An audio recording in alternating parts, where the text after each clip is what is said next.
NASCAR Winston Cup Rearview Mirror is brought to you by the more than 1,750 AutoZone stores across America. AutoZone, the best parts in auto parts. There was a moment, wasn't there, early in the Napa 500 when that black three-car shot to the front, and all across America the black-shirted loyalists cheered and said, yes, this is it. Today, he's finally going to end that damnable losing streak. But, of course, it didn't work out that way. And in the end, Dale Earnhardt winds up 5th in the championship point standings. And Benny Parsons, I don't think it matters, does it, to Earnhardt 2nd, 5th, 10th, 30th if you don't win the thing? I think that 5th obviously is better than 10th, better than 3rd, but no, if you can't win, it really doesn't matter. And Earnhardt, his standards, I think, are just a little bit higher than most. But not only Dale Earnhardt, folks, his fans, every place I went this year, everyone said, what's wrong with Dale? What's wrong with Earnhardt? Why isn't he winning? His fans expect him to win each and every race. The bottom line, when you're Dale Earnhardt, is expectation. And going into this 97 season, I think their championship expectations were high indeed. Honestly, I was very, I was very let down and when things didn't happen as fast as I thought they would, because I was very excited about the year. I was very excited about Larry coming on board. I just thought we're going right out and we're going to win races and this is going to be it. And, nothing happened. You know, it's like, wow. We just couldn't get nothing right. It was like, boy, we got to Darlington, we was really scratching our head. Okay, let's make this car do this, or let's cut this car up and this. Man, we were pulling strings, and probably what we should have done is just relaxed and just did our job and quit trying to reinvent the race car, and that's what we probably got to doing around Darlington. But it was really a big letdown to me, him, Richard, the whole team, I think, and everybody was working hard and putting all the resources in there, and nothing was happening. And wow, we got to looking at everything, me, the driver, the whole thing, and I kept thinking, well, I hadn't forgotten how to drive a race car. I know I haven't. And, we'd go out and we'd run okay at times, and we'd, qualify okay, and then we'd qualify bad, and it was, just a tough deal. At the fall Darlington race, it was Earnhardt's health, not his driving ability, that raised questions. A battery of tests proved him good to go. Earnhardt showed flashes of the intimidator of old and eventually finished a respectable 5th in the points. 35-odd teams would look at your year and love to have that season. Love to be in that top 10 in the points. When you look at that year, you look at it from a whole different perspective. I do because I'm used to running for the championship. I'm used to being that contender to win it comes Atlanta, and my standards are higher. If you could watch Michael Jordan, he goes to the gym, he works out, he goes to the court and practices, and he practices every day. He don't just goof off like some of the other guys do, maybe practice for a half an hour. He's working out the whole time, and he works at it. That's why he's Michael Jordan. And if Dale Earnhardt's going to win another championship, Dale Earnhardt's got to be in that same focus. How bad do you want it? If you want it bad enough, you'll work for it and you'll do it. And that's where we're at. I'm not.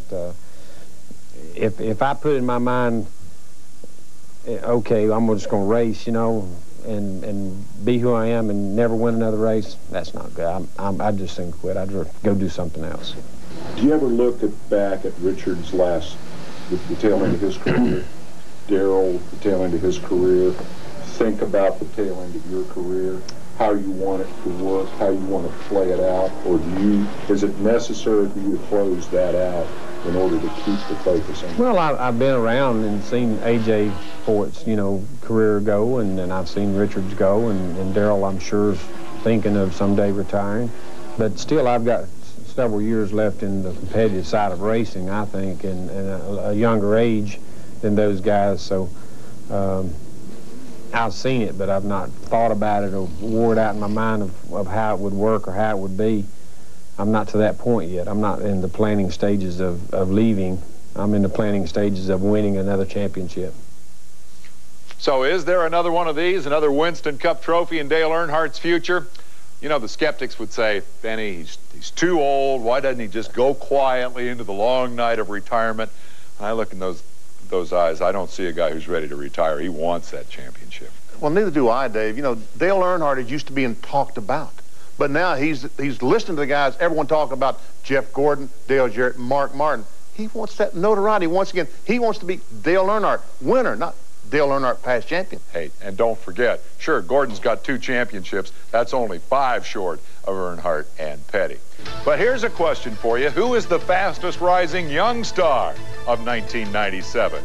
I think Jeff Burton deserves a call. We'll hear from him when we come back. He started this season as just another guy hoping to win his first Winston Cup race. He finished the year a 3-time winner who spent a little time among the lofty ranks of the top 5 ranked title contenders.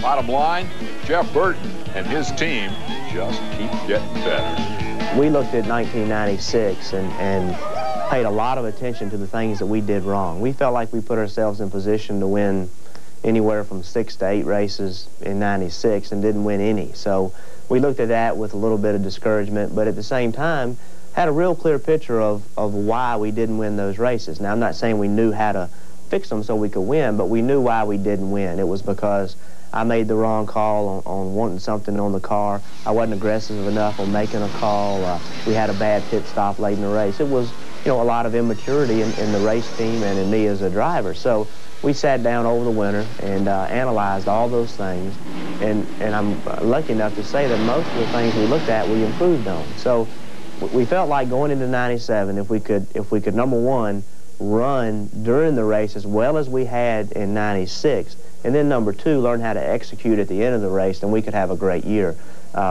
You never know what's going to happen in racing as in life, but I can certainly see, even though we had a little luck at Texas and Dale Jarrett having a problem with a restart, the very best we were all day long was the last run of the race. The very best we were at New Hampshire was the last run of the race. The very best we were at Martinsville was the last run of the race. That's where you win races. You've got to put yourself in position to win those races. And when we had those chances, we had good pit stops. We did everything right so that if somebody had a problem or if we were the leader of the race, we could go and run and get away from people. And that's what we were able to do that we weren't able to do in 96. So I think there's no way that you couldn't say there's not a direct result of what we learned in 96. The focus on 98 becomes, number one, we need to learn the new Taurus. That's something we did not have in 97. So we've got to add that to the mix this year. I've got to become a better qualifier.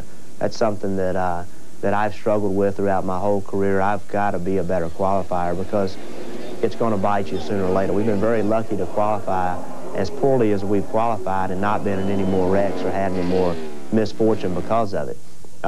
From there, it's just fine-tuning everything. It's having a half a second better pit stop. It's having a little call made about the chassis that's just that much better. You know, we don't need to be this much better. We need to be that much better.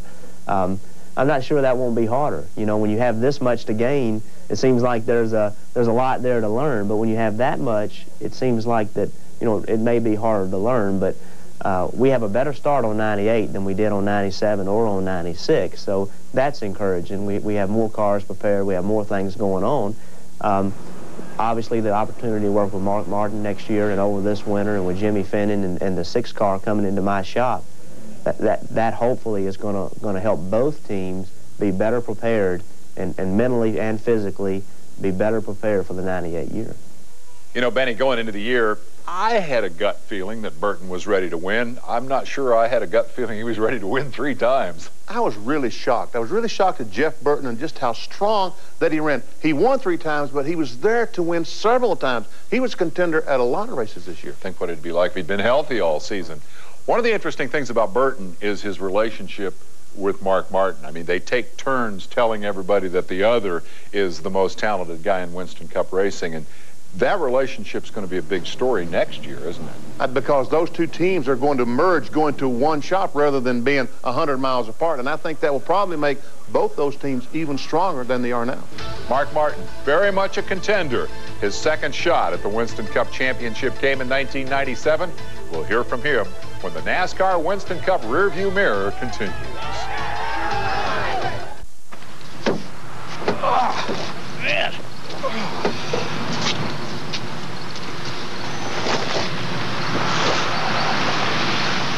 Hey, Dale. Hey, thanks. Sure, no problem, Bob. Hey, it may not be much, but I think the right end is lifting just a little bit in the turns. I'll have it checked out. Thanks.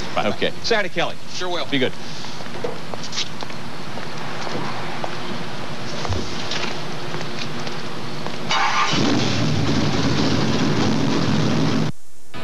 Back in 1990, Mark Martin's team, Roush Racing, tested 6 cars for a title showdown at Atlanta with Dale Earnhardt, and then borrowed a car from Davey Allison and ended up losing the championship. In 1997, Martin came to Atlanta with his second shot to win and with nothing to lose. He ran to win, lost a cylinder, and wound up where he started, 3rd in the chase for the Winston Cup Championship, but a title contender right down to the end. Benny, the thing that always strikes me about Mark Martin, that grain of truth that I see in that guy, is when he delivers that line and says, I just raced my guts out every Sunday. I mean, to me, that is Mark Martin. And folks, I'm sure that if you watch a race on TV and you see Martin back in 18th spot, and you say, well, he always says he races his guts out. How could he be running 18th if he's racing his guts out? Because, folks, that was a 21st place race car he was in that day. Take what you got and make it a little bit better. It's the sign of a contender and a trademark of Mark Martin. Let's hear from him. In 97, we came out of the box with fast pit stops, faster pit stops, more horsepower, better fuel mileage, and better handling race cars. And so in Winston, you know, as far as Winston Cup racing goes, it's you know, just the subtle differences that made the difference in a tremendous season and just a you know, a winless season. And as far as the points go, we have slightly been outperformed on the racetrack, no question, by the 88 and the 24, probably more often than not. But the reason that we're contending in the point standing is the terrific effort that the Valvoline Cummins team, everybody at Roush Racing, has done to rebound from problems, from crashes, oil pump belts coming off, loose wheels, and these kind of things. I don't think other race teams on the, I don't think there's a race team on the circuit that could do what our race team did this year. And I also don't know how to pick up, you know, step it up. I don't know how to win 10 races in a season. We've had a tremendous effort, and I'm proud of it, and I don't know what else to say. I mean, it's been awesome. Talladega was a perfect example. We were in a terrible, tore our car all to pieces, but we got it back on the racetrack quicker. These guys on pit road were unbelievable to get that car back on the racetrack and salvage the spots that we did. Just truly incredible. And I don't think that I don't think there's any other race team on the circuit that could do what this race team did. Now, we didn't win 10 races, and I wish we would have, but we did all we could do. I drove as hard as I could. My guts were hanging out every Sunday, and they were hanging out on Thursday and Friday and on happy hour, and everybody on the crew was pulling as hard as they could. And that's, you know, that's what we got for 97 season, and I'm proud of it. There's been some mistakes made on the team's part and on my part. I made a mistake in Daytona. I should have accepted 8th place finish on the last lap at Daytona. In hindsight, you know, I was caught up in a wreck that I truly regret for many reasons, and it cost us some points. That's the one thing that I regret, you know, on my part, and we've had a number of other mistakes that were made throughout the season, and we've rebounded from those as good as we can.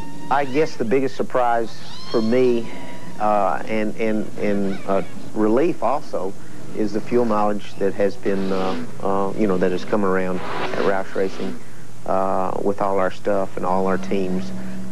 We were one of the first to stop for gas for years, and now we're one of the latter to stop for gas, and that has, you know, also played an important role in our points situation. We lost 200 or 300 points every year, in my opinion, to fuel mileage, at least a couple hundred, and that's one of the things I said in '96, and we didn't in '97. I doubt very seriously that I could ever have a year in my career that will top this year. And I know I won't have one unless I can win a Winston Cup championship. bar a Winston Cup championship, there's no way to top, you know, the year that I've had behind a steering wheel. You know, Benny, that was a heck of a season. I mean, there's the record, career record for all-time Busch wins, the IROC championship. Yeah, third in the Winston Cup's got to be a disappointment, but bottom line, great year. And the IROC championship, that's the second time he's won the IROC championship. And Dave, I think that makes him a better Winston Cup driver, because I think that when he goes out and races against 11 of the best race car drivers in the world and beats them, I think he says, I can do this. I can really do this. I am a good race car driver. When he gets in that Winston Cup car, I think it kind of plays over to that side. Another thing that strikes me about Martin, his desire to win races as opposed to the championship, and yet his understanding of how important that championship is. Well, the championship is important to Mark Martin, but it's probably more important to Jack Roush and the crew members. And, you know, Jack, we talked about earlier, Mark Martin is a racer. And he understands and appreciates what those fellows go through, the crew members go through each and every week to get him a contending race car. And he wants it for them, even more than himself. In the end, it was these two guys, wasn't it? Mark Martin and Dale Jarrett racing for the honor of best Ford and second to Jeff Gordon in the championship chase. We'll hear from DJ right after this.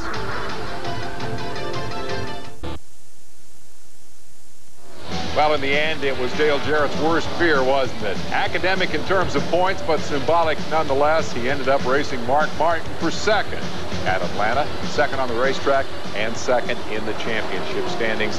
He came away with both. Benny, I cannot help but remember, and it hasn't been that long ago, has it, that Dale Jarrett walks away from Joe Gibbs Racing, the team that carried him to the Daytona 500 win, joins Robert Yates Racing. The critics said, the guy's got to be crazy. I mean, when Ernie comes back, he won't even have a ride. And now, look where history's carried us. Well, he really didn't have a ride when Ernie came back, but Yates I guess saw the ability that Dale Jarrett had and said, look, we need to put him a car out there. Start another team, find a sponsor, start another team. And Dale Jarrett evidently saw that Robert Yates, in fact, was the owner that he wanted to drive for, that he was, in fact, a racer. He would make the horsepower and the car that Jarrett needed to win races. Hey, but don't take his word for it. Listen to Dale Jarrett. I came here for a reason that I wanted to learn about what it took to field a championship caliber team. And what I learned here in 1995 was exactly that it took a tremendous amount of qualified people. I learned a lot about racing for a championship. Even though we weren't in the championship, I realized what it took because of the effort that these guys put forth, what Robert Yates put forth, and what he really meant to this race team with he and Doug running this. I realized that it was a far greater undertaking to do my own deal, and that kind of opened my eyes that I wasn't sure I was ready to do that. I wanted to be able to drive first-class equipment, and I wasn't sure I could put that out there for Dale Jarrett to do, and didn't know if I could be happy with me being the owner of what I was driving. And so it opened my eyes, and just very fortunate that Robert came to me with the opportunity to drive a second car here.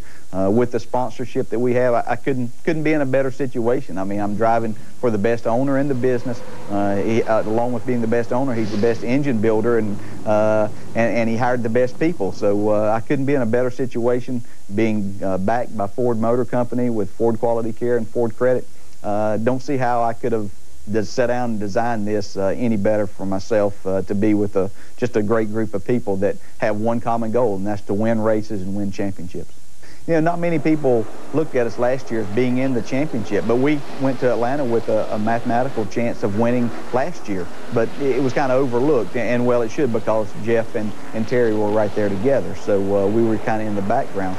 But we learned a lot about racing for a championship in '96. Have learned a lot more this year about it, and hopefully people will look at us when they start talking about '98 that we have a shot. I thought from the very beginning of the year that we were in the championship. We always stayed in it, but we were kind of behind in it, you know. We were always playing catch-up. So it wasn't until Phoenix that, when I knew that Jeff had a problem, that I said, now we have a realistic shot again. We've been trying to catch up. You know, it looked like at Talladega when I saw Jeff Gordon's car goes sideways in the back stretch there. I said, here's our chance that we were looking for. Well, who comes down and hits me? But the 24 car hits me and gets Mark involved too, so it kind of took everybody at one time. So it's been one of those seasons that you don't know what's going to happen. You know, the places we were supposed to do well, we don't have a good season. The places that I think other competitors looked at, hey, we can make up ground on these guys here. We turned it around and made up ground on them. So I think that shows that we have a complete program. We know that at those restrictor plate races we can run well, and now we've shown that the short tracks that we can not only run well, but we know how to win. The next hurdle, I guess, is to get the road courses down pat. The 97 road course run at Watkins Glen will long be remembered as a turning point in Dale's season. Certainly, I can say it for the last 2 years, Watkins Glen always comes up, but we lost third gear, and it wasn't, not covering for myself, but it wasn't anything that I did. We had a piece to break inside the transmission, but we were able to continue to running, and we were going to finish 12th or 13th, but the car was smoking, but we weren't leaking anything. There was nothing on the car underneath going out whatsoever, but NASCAR saw that we needed to be black flagged, and we ended up finishing 34th or 5th, which cost us about 54 points, and those look really big right now. This, however, is not a team that spends a lot of time looking back. They're all focused on 1998. It's just been a tremendous year for us to be able to win 7 times. I don't know that we came in here saying, we're going to win 6, 8 races. We knew that we were capable of winning because we knew in the 4 that we won in 1996 that there were opportunities to win others. But this is so tough you can't predict anything. So I feel very good about what we've been able to accomplish. We know that we've had a good season, my best season, and as this race team goes, their best season ever. In the amount of victories and top 5s and top 10s. We've accomplished a whole lot more than what we ever have before. So we're excited about that. We have something that we can take to next year and the next year and make us a better team that hopefully will allow us to win a championship. Benny, a racing cliche that I've always kind of hated because it seems cruel, but I guess it's a cliche because it's true, is second is the first loser. If you don't win, anything from second on back is all the same. But isn't there another way to look at that, and that is if you can't win the championship, at least try to get better than you were? And in 1998, I think that Dale Jarrett, Robert Yates, all that team will try to be better than they were in 1997. Obviously, they were much better in 97 than they were in 1996. The Charlotte Observer the week after the Winston Cup had the point standings, and then they had a competition index based on wins and laps led and what have you. If you'd gone by the Charlotte Observer point standings, Dale Jarrett would have been the champion because he, in fact, led more laps than anyone. Third a year ago, second this year, 1998. Stay tuned, folks. Hey, Parsons. You know what this is? A porpoise? A porpoise. That's Terry Labonte's 97 season. We'll review it when we come back. Welcome back to the NASCAR Winston Cup rearview mirror. A look back at Jeff Gordon's 97 championship season. Pair it with the 95 crown, and you have bookends for the 96 champion, Terry Labonte. A lot of people thought that Terry Labonte was pretty well washed up, Benny, in 1993 when Rick Hendrick came along and said, maybe there's still hope here. Well, he hadn't won in a long, long time, 3 or 4 years. He had finished 18th in the NASCAR Winston Cup point standings in 1993, but he took his sponsor, Kellogg's, goes over to Hendrick Motorsports with everything they have at Hendrick Motorsports. It wasn't long till they said, hey, this guy can still drive a race car. We mentioned this, his 97 season. Well, he was down in one of these low points when he came here, 1993. He was ready to take some pretty dramatic action before Rick Hendrick came along. Give a listen.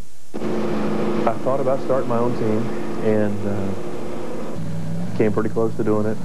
Had almost enough sponsorship to do it, and just kind of didn't have quite enough. I had somebody that was going to help me, and I just wasn't very comfortable with it, so I kind of elected not to do that. Yeah, I'm glad I didn't now, because if I would have done that, I'd have never got the drive for Rick Hendrick. And that's been the best years of my career, is driving for him. So I'm glad everything works out. When things don't work out, maybe the way you think they should, there's usually a reason for that. I always believe anyway, and so maybe that was the reason.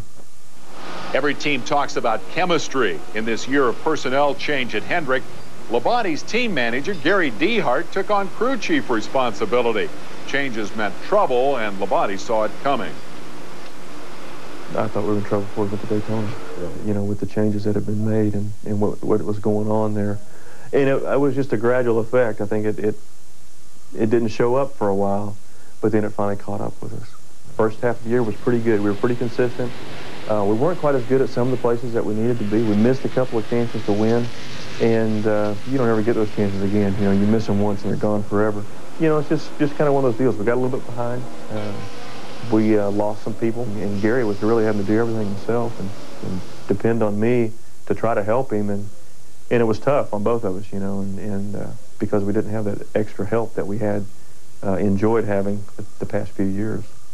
The low point, Charlotte in October. After failing to qualify, Labonte took a champ's provisional, and Dehart quit in the face of intolerable pressure.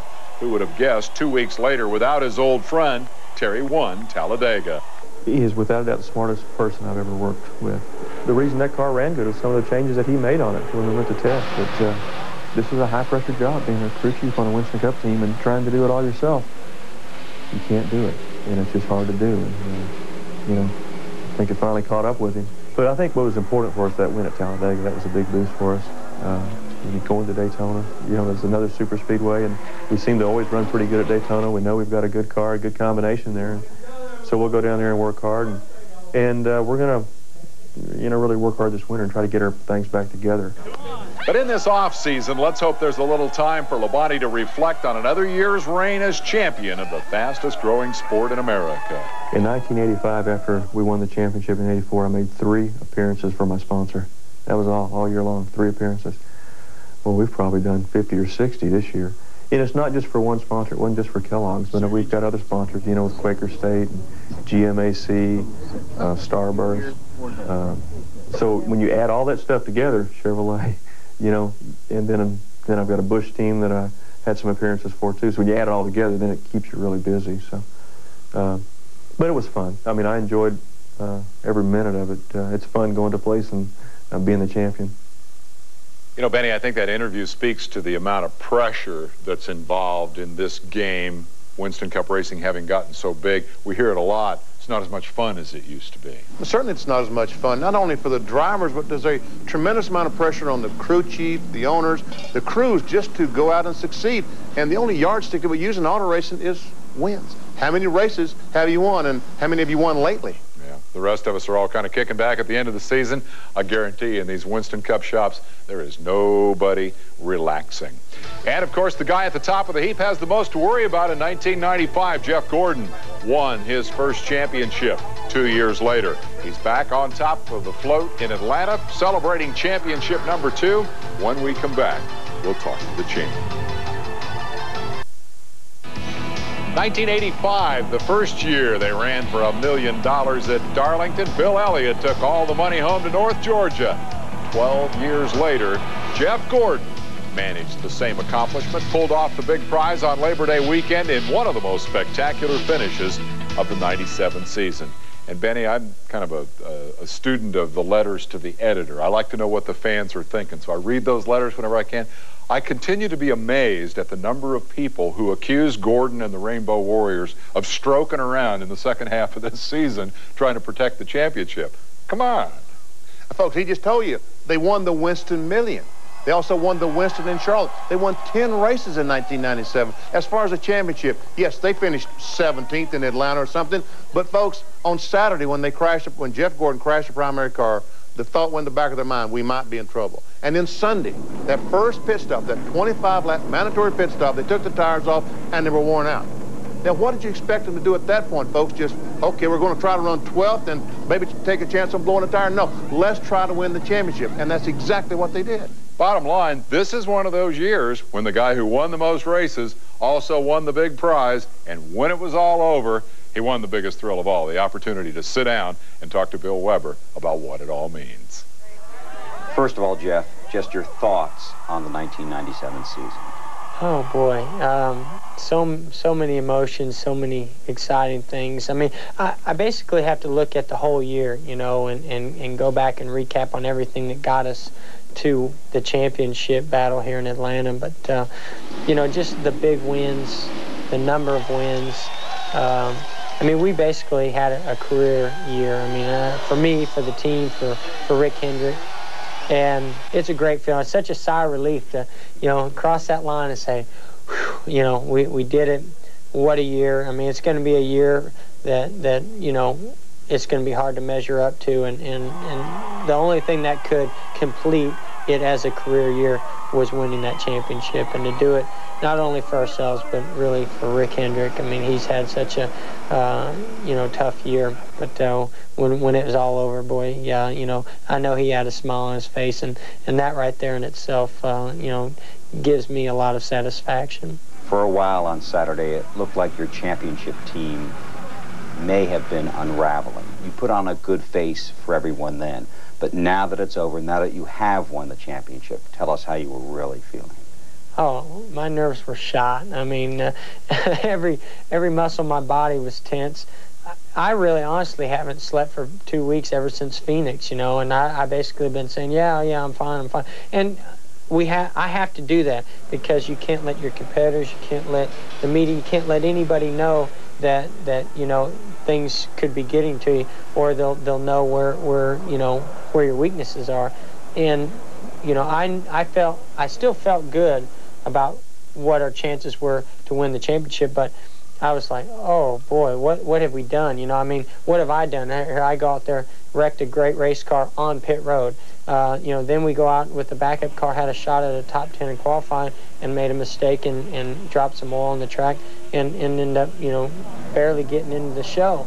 So, today, that's what makes it so much sweeter and so satisfying to go through a day like that and then back it up by, I'm sure a lot of people had doubts. A lot of people were probably counting us out, saying, boy, we got them right where we want them.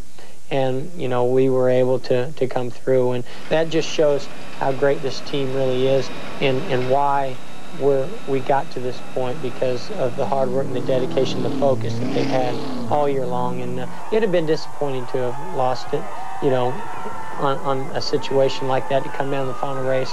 But to be able to pull it off makes it so much sweeter and so satisfying. Can you explain Ray Evernham's influence on you? This team would never be as intense and have the focus that they have, if it wasn't for Ray Evernham. I mean, he is just so adamant about, what it takes to be a winner. And he's a great coach, and he's a great demonstrator to be able to put that kind of incentive in, not only to me, but the entire team. And ever since he and I have gotten together, it's like magic, and he creates, this atmosphere around him with his guys, with the guys on the team, and with myself, that it's hard not to be able to go out there and win when you're driving a race car that he's working on. Is this team close to filling in that bottom box on the checklist in your shop? I don't know if we can ever, become a dynasty in our lifetime. I mean, I don't know. Maybe we have to keep somebody around to be able to check that off when we're gone. I mean, that to me is almost an unaccomplishable thing while I'm still driving. And I don't think we can decide whether that dynasty check mark can be marked off. But I can tell you, this is a step towards that, and this is heading in the right direction. Benny, I guess it's inevitable when you have so much success so soon. I'm reading the article about the possibility that Jeff Gordon might win 200 races in his career and tie Richard Petty's record. All the speculation about how many championships he wins. The future for this kid is wide open. It really is wide open. And you also talk about reading. There was a story that Ray Evernham and Jeff Gordon was going to be splitting up. Evernham said, now, where in the world did they get that? Evernham has his sights set on higher things, maybe, running this whole operation around here under Jimmy Johnson or something. But they're not going anyplace. And Jeff Gordon can win as many championships as he wants to. He's only 26 years old, but, how much longer will he continue in the rat race? Maybe when he's 35 years old, he's going to have all the money that he ever is going to need. So maybe he's going to sit down and say, hey, I've had enough. Bottom line, the guy's pretty smart, too, huh? Pretty smart. Just after the championship, he goes in the hospital, has laser surgery. He's got a polyp in his throat. Laser, they take the thing off, so when he goes to New York and gets that $1.5 million or $1.7 million, he can thank everybody and speak very clearly. We clearly need to take a commercial break, but we'll be back with more of this NASCAR Winston Cup rearview mirror right after this. Come back with that, and then get one from somebody that's just holding one. A candid critic would have to admit that the Atlanta finale was not the most exciting Winston Cup race ever run, but the last race of the season, Benny, there's so much riding on this. 21 of the top 25 positions in the championship standings could have changed right there in the final race. But you know what impressed me about Sunday at Atlanta? How cold it was and how many people were there. You know, I'll never forget your line. It's see your breath cold. And they had 25,000 more seats than ever before at the Atlanta Motor Speedway and sold all the tickets. And they came out to see that final race to see if Jeff Gordon could hold them off and fought the traffic on the way out. Those fans are to be commended. Throw out those numbers. 25,000 more people than ever before. It's been that kind of a season in Winston Cup. All this incredible growth, all of this money. It's easy to forget that if you're the owner of a top 10 team or a team that wants to be in the top 10, you're in a very big business. Big business because you're spending about $6 million a year. How many businesses spend that kind of money? And you've got to have some results for your money. And the results, I guess, anymore we use the yardstick is point standing. And being in the top 10 is such a huge, huge deal. Take a look at your top 10 in the standings and consider the case of Bobby Labonte. 7th in the points, but there was a whole lot more than that riding on the last race at Atlanta. 4 drivers who won in 96 had not won in 97. Going into the last race, only one had a chance to cross his name off that list, and doggone, Bobby Labonte pulled it off. This is a great little race car. I mean, it's just, we built it brand new for Charlotte, and it's led the most laps of probably any of those 3 races of anybody. So, you know, it's just a great race car. So there you go, Benny. For all those people who said Gibbs and Labonte are nuts for switching from Chevy to Pontiac, Gibbs and Labonte can say, nah, nah, nah, nah. They really had that car in Atlanta. Have you ever seen it? I don't think you saw a race this year that we had a car that was that much better than the competition. And all in all, a success at Atlanta leading to a successful season. Let's talk about the Atlanta homeboy, Bill Elliott, who's had so much success on that racetrack over the years. What's your final bottom line on his 97 season? You know, Bill Elliott this year, about the middle of the season, he started getting up in the top 10, and I said then he needs to go up and push the guys across the line for the win. He don't need to win, but as long as he pushes the winners across the line, he'll be okay. But he didn't do that. And he stayed about the same. He's got to step it up just a little bit in 1998. Rusty Wallace. We talked earlier about expectations versus outcome. Boy, if you listen to that guy's Daytona sound bites, this season was a disaster. He really thought they were going to get it. Then they should have been in the hunt, and there's no really explanation as to why they were not in the hunt. You know that Robin Pemberton, Mike Agee, Rusty Wallace, all those guys, you got to keep sharp instruments away from them because they are right now wondering what happened. And at the tail end of the top 10, the last guy to make the cut, make the stage in New York, and he did it by 1 point.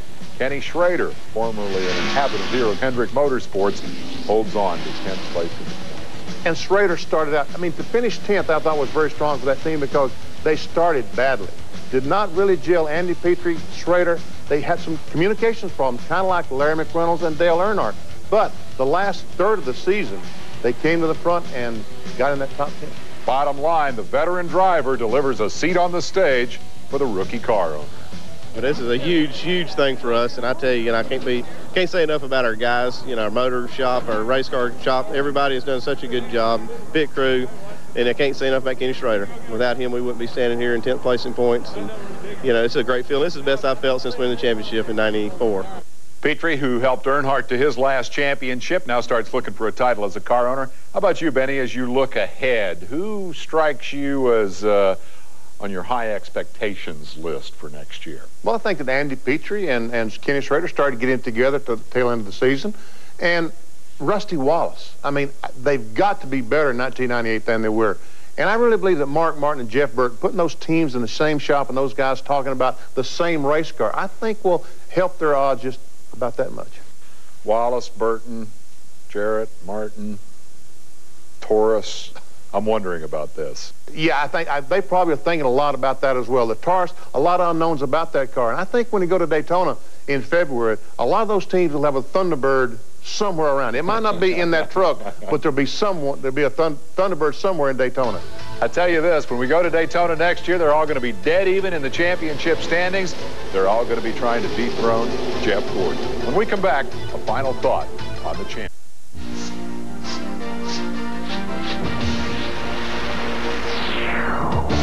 The NASCAR Winston Cup Rearview Mirror is brought to you by Quaker State, the quality a car deserves.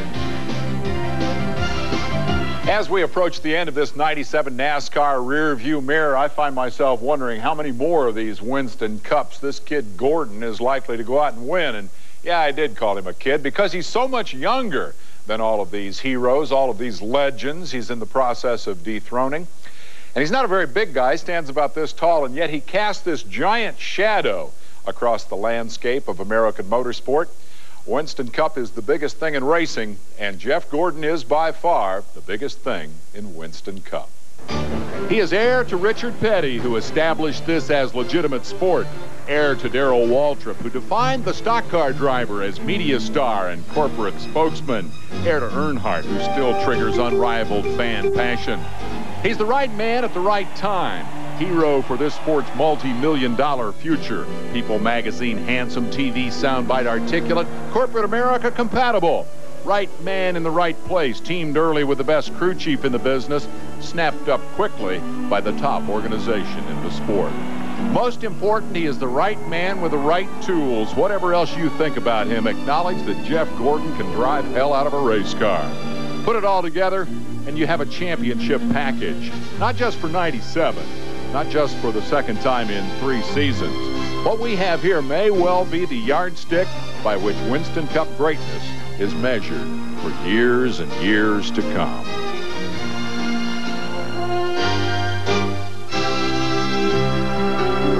You know, Benny, the last line on that sign in Gordon's shop of all his goals is to become a dynasty. 2 championships in 3 years. Is he even within shooting distance of that? I don't really know how you define that word dynasty, but if you look around here and you see the 3 championships in the last 3 years, Hendrick Motorsports is pretty close to a dynasty. They got a pretty good run at it. Let's look ahead a little bit. There's so much talk. Everybody's trying to find the next Jeff Gordon. Do you see anybody out there on the horizon that has that kind of potential? I don't really know who's going to be the next Jeff Gordon because they're all looking for him. You know, Robert Yates goes out and hires Kenny Irwin, and I think next year's rookie battle is going to be a great battle between Irwin, Steve Park driving for Dale Earnhardt, and Jerry Nadeau driving for Bill Elliott, Will Finance team. You know what? We're 3 months away from the Daytona 500. What's got you excited when you start thinking about next year? Well, so many unknowns, and the purse for Daytona next year is going to be $6.5 million. The Taurus. The SB2, we haven't talked about. Chevrolet has a new engine in 1998, the small block second version, or SB2. Tell you what I'm excited about. Another year working with the big guy, and the fact that we are about to launch the celebration of NASCAR's 50th anniversary. It's going to be a great year. Thank you, Benny Parsons. I'm Dave Despain, and that's it for the NASCAR Winston Cup Rearview Mirror.